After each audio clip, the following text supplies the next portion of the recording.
Welcome to Standing for Truth Ministries. I hope you like this next edition of Noah's Flood. When the critics say there is no evidence for a global flood, you sure about that? If Noah's flood was true, what would we expect to find? Well, if everything was running for its life from rising floodwaters, we would expect to constantly find fossil tracks in rock layers below where the organism that left them was found. We would also expect to find whales far from the ocean, and even on mountains. We would expect to find not just river aquatic life fossilized readily, but deep sea creatures buried in sediments as well. We would expect to find fossil graveyards with a mix of aquatic life and land life. We would expect to find evidence of rapid plate movement and subduction. We would expect to find slabs of Earth's crust near Earth's core still cold. We would expect to find radiometric dates that perfectly land on the biblical young Earth creation timeline for seafloor spreading.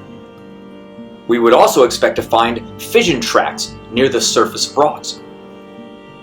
We would expect to find the majority of rocks have different radioactive elements at different gradients within them. We would expect to find the majority of radioactive elements on the crust of the Earth and not deep inside of it, with them being highly unevenly distributed. We would also expect to find rapid formation of granites worldwide.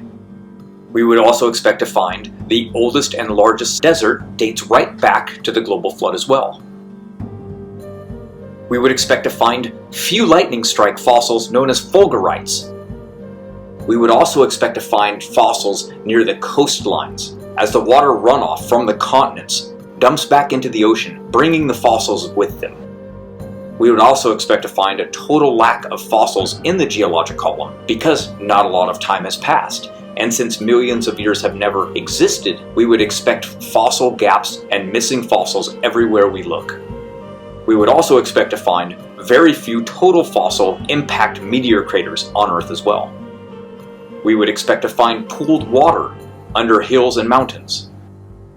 We would expect to find all of the continents getting flooded at the same time worldwide.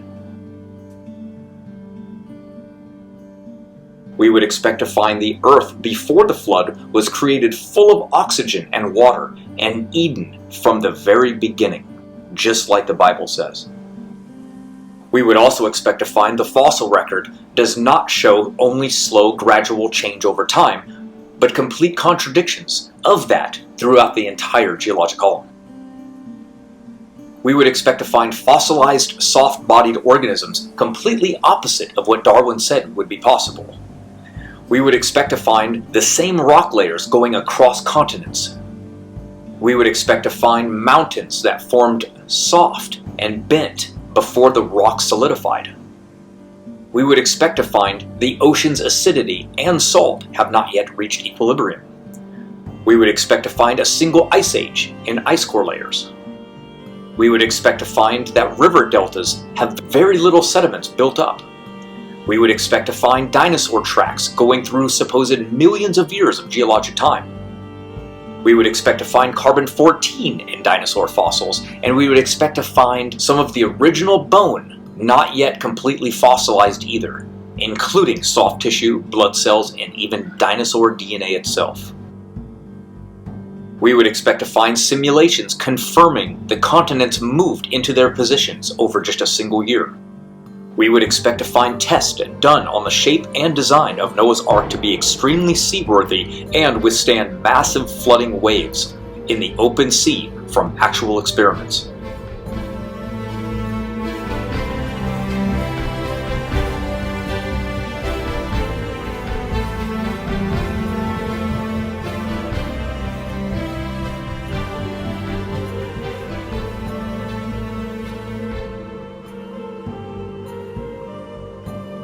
We would also expect to see the Ark be able to carry a massive payload of animals if required. In 2014, a group of master students at Leicester University decided to settle the question. They used the biblical measurements to calculate the size of the ark. Then they used the density of the water to figure buoyancy, and from there determined how much weight the ship could endure before sinking. Their conclusion? Noah could have put 70,000 animals on board and the ship would have floated. And what do you know? It floats! We would also expect to find the oldest living organisms only go back to the date of Noah's flood. We would also expect to find low genetic diversity in all life. And we would expect to find mutation rates in all life to be fast, that take us right back, again, the global flood event. We would also expect to find all life is genetically about the same age. And we would expect to find population growth matches up perfectly to this date of Noah's flood. We would also expect to find genetic boundaries, something that no evolutionist would have ever expected to find or even thought possible. It was also something that perplexed Darwin when he looked at the fossil record. We would expect to find rapid speciation rates and hybridization rates. We would also expect to find hundreds of living fossils throughout the world. We would also expect that the oldest unbroken chain of genealogies taking us right back to Noah himself.